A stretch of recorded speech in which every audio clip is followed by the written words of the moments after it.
কথা বলেন, শহীদ মিনারটাকেই তো বাংলা করতে পারলেন না। শহীদ মিনারটাকে আমাদের বাংলা করবার কোনো প্রয়োজন নাই।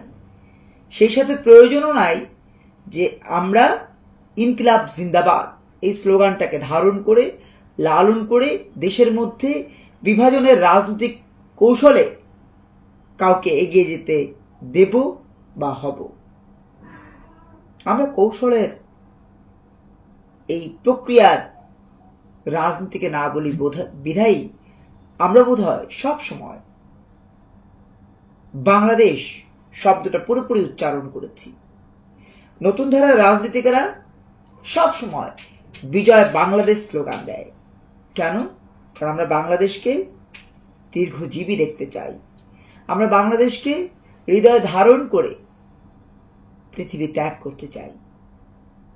যেভাবে ধর্মীয় মূল্যবোধ হৃদয়ে রাখি, যেভাবে দেশপ্রেমের মূল্যবোধ হৃদয়ে রাখি, ঠিক তেমনিভাবে নীতি, নৈতিকতা, আদর্শ, সততা এই বিষয়েও আপোষ করি না, করব না। যে কারণে শহীদ মিনারে যখন রাকিব একজন অ্যাক্টিভিস্ট, একজন সচেতন নাগরিক প্রাণ হারান, তখন কথা বলি। কারণ আমরা কোন রকমেই অনলাইন থেকে বিজনেস করবার প্রত্যয় করি না। ফেসবুক থেকে টাকা ইনকাম করে সংসার, সন্তান এই বিষয়গুলোকে ভালো রাখবার প্রত্যয় রাখি না। আমাদের আয়, আমাদের ব্যয়, আমাদের সব কিছুর মূল চিন্তাই হচ্ছে বাংলাদেশ। যে কারণে রুটি রুজি, জীবন জীবিকার ব্যাপারে আমরা কোথাও গলে গলে পড়ে যাইনি। শিক্ষকতার নামে মানুষকে বোকা বানিয়ে যারা ইদানিং কোটিপতি হচ্ছে তাদের পথে হাঁটিনি।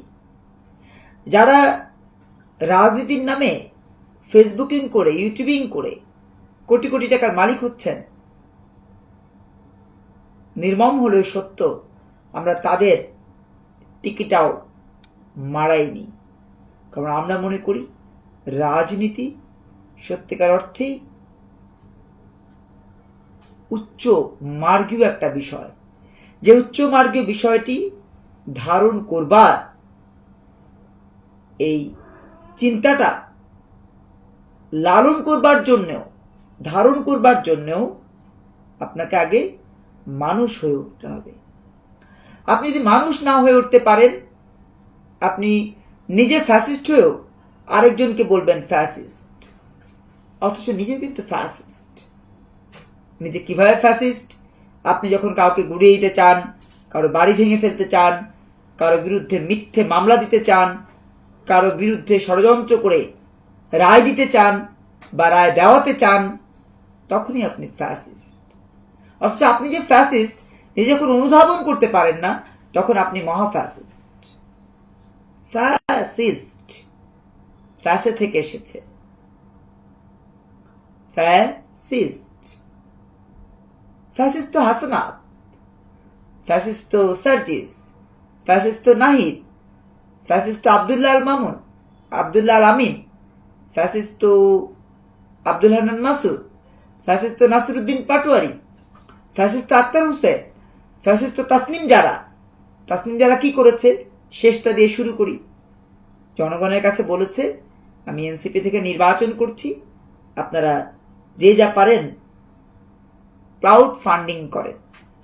জনগণ টাকা দিয়েছে 53 লাখ টাকা, সে টাকা দিয়ে তিনি নির্বাচন করেছেন। তারপরে গত প্রায় 1 মাস হতে চলল, তার টিকিটাও কেউ দেখতে পাচ্ছে না। এর নামই ফ্যাসিজম। ফ্যাসিজম কাকে বলে? ফ্যাসিজম কত প্রকার তা যদি দেখতে চান, এনসিপি নেতাদের দিকে তাকান। জুলাই অভ্যুত্থানের পরে গঠিত দলগুলোর দিকে তাকান। একটা দুটা তো দল নয়। আপ বাংলাদেশ, জাপ বাংলাদেশ, ঝাপ বাংলাদেশ, খাপ বাংলাদেশ, তারপরে বলবো না ঠয়াকার প বাংলাদেশ, তারপরে আবার আছে এনচিপি, এরকম অনেক কিছুই তারা